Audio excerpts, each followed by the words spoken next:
মেহেদী হাসান নোমান ভাই।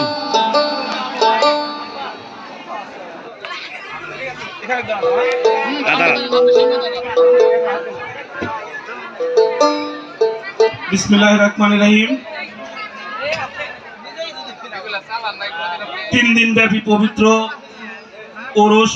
ওরস মোবারক ও জালসায় আজকে তার দ্বিতীয় পর্বে এই আয়োজনের সম্মানিত সভাপতি আমার 14 চাচা, বাচ্চু চাচা এবং সার্বিক তত্ত্বাবধানে যিনি আছেন আমার ছোট ভাই পাশা সহ যারা এই আয়োজনটা করছেন, প্রথমে আগে তাদেরকে আমি আমার পক্ষ থেকে ভালোবাসা ও কৃতজ্ঞতা জানাচ্ছি।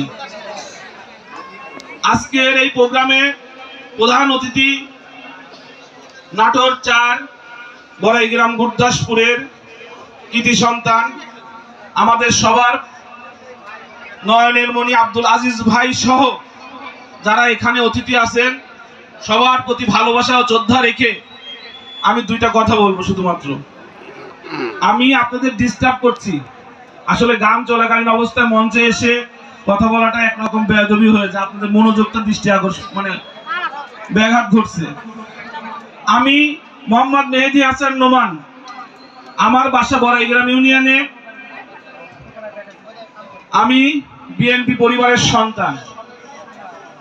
সবচেয়ে বড় কথা, এই দেশের একটা পরিবর্তনে আমি তরুণ রাজনীতি প্রতিষ্ঠার জন্য আমি সারা দেশে একটা আওয়াজ তুলেছি। তারই ধারাবাহিকতায় আমি চেষ্টা করেছি একটা পরিবর্তন যাতে আসে।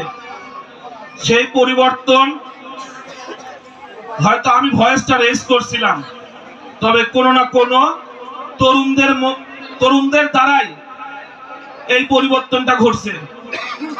24 পরবর্তী সময়ে আমরা চেয়েছি আমরা সবাই একসাথে বসবাস করব।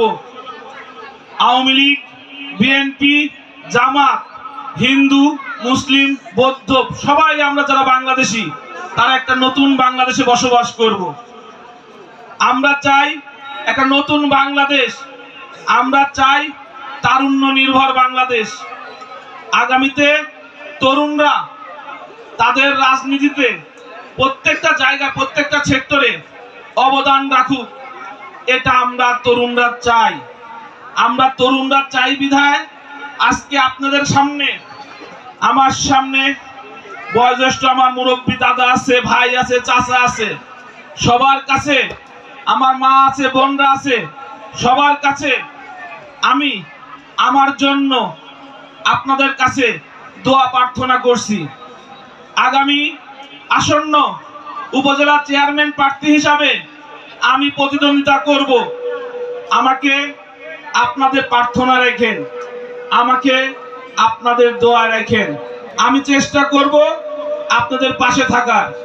আমি চেষ্টা করব এই দেশের রাজনীতি পরিবর্তনের অল্প একটু হলো প্রচেষ্টা থাকবে আমার সর্বোচ্চ। আমি একটি কথা বলে শেষ করব। আমি আপনার বড়াইগ্রামের সন্তান। আমি সর্বপ্রথম এই তরুণ অধিকার প্রতিষ্ঠার জন্য সেই 12 সাল থেকে 18 সালে এসেও আমি রাজপথে ছিলাম শুধু একটি দাবি নিয়ে, আগামীর বাংলাদেশ হবে তারুণ্য নির্ভর বাংলাদেশ, তরুণরা রাজনীতিতে মাঠে আসবে। আপনারা কি চান না আমিও কৃষক পরিবারের সন্তান? আপনারা কি চান না আপনার সন্তান একটা ভালো জায়গায় আসুক? আমরা সবাই চাই, কিন্তু সেই সুযোগটা থাকে না। যেভাবে রাজনীতিক নেতারা যেভাবে ডমিনেট করে, যেভাবে চেপে ধরে রাখে, সে জায়গা থেকে পা ফাটা কৃষকদের সন্তানদের উপরে উঠে আসা বড়ই কষ্টের বিষয়। আমরা যদি সবাই ঐক্যবদ্ধ থাকতে পারি তাহলেই সম্ভব। আর একটি কথা বলবো, আমি কিন্তু নিম্ন এলাকার ছেলে। বড়াইগ্রাম ইউনিয়ন, এই যে নদীর ওপর বড়াইগ্রাম ইউনিয়ন, নদীর এপার জোনাইল ইউনিয়ন, পাশে হচ্ছে নগর ইউনিয়ন, তারপর চান্দা ইউনিয়ন। আমরা কিন্তু এই ইউনিয়নগুলা আমরা কিন্তু একদম রিমোটবর্তী এলাকায় আছি, দূরবর্তী এলাকায় আছি। আমাদের অধিকার নিয়ে কেউ কথা বলে না, কিন্তু মেজরিটি পার্সেন্ট লোক আমরা এই নিম্ন অঞ্চলে বসবাস করি। আমরা চাইলে আমাদের অধিকার আদায়ের চেষ্টা করতে পারবো, কিন্তু আমাদের চাইতে হবে। আমরা চাই না, আমরা ঐক্যবদ্ধ হই না।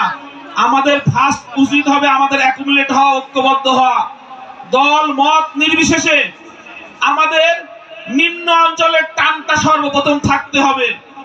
অনেকেই চেষ্টা করবে আমাদের ভাঙন রোধ করার জন্য, তবে 24 পরবর্তী সময়ে আমরা যেভাবে ঐক্যবদ্ধ হয়েছি, বিশেষ করে আমার তরুণ সমাজ যেভাবে ঐক্যবদ্ধ হয়েছে, আমার বিশ্বাস আগামী আসন্ন উপজেলা চেয়ারম্যান ইলেকশনে আমার তরুণ ভাইরা আমাকে যেভাবে সাপোর্ট দিবে, আমার বিশ্বাস যে আমার মুরব্বী বাপ চাচা ভাইরা যারা আছেন সবাই পাশে থাকবেন।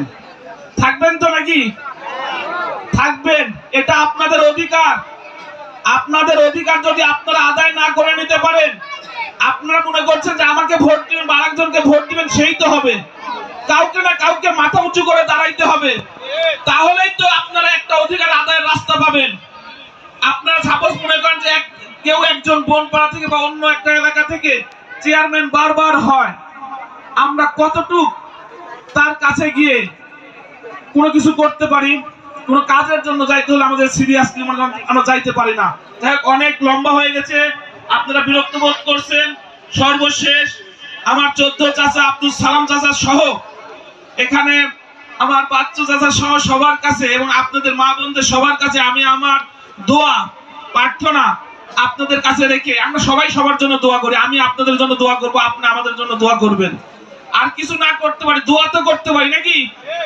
দোয়াটা করবেন, ভালোবাসা রাখবেন। ইনশাআল্লাহ আমি আসন্ন উপজেলা চেয়ারম্যানে প্রতিদ্বন্দ্বিতা করব এবং ইনশাআল্লাহ আপনারা পাশে থাকলে আমি চেয়ারম্যান হয়ে আবার আপনাদের মাঝে এখানে আসবো, কথা দিলাম। ওকে, আমার জন্য দোয়া করেন। আসসালাম।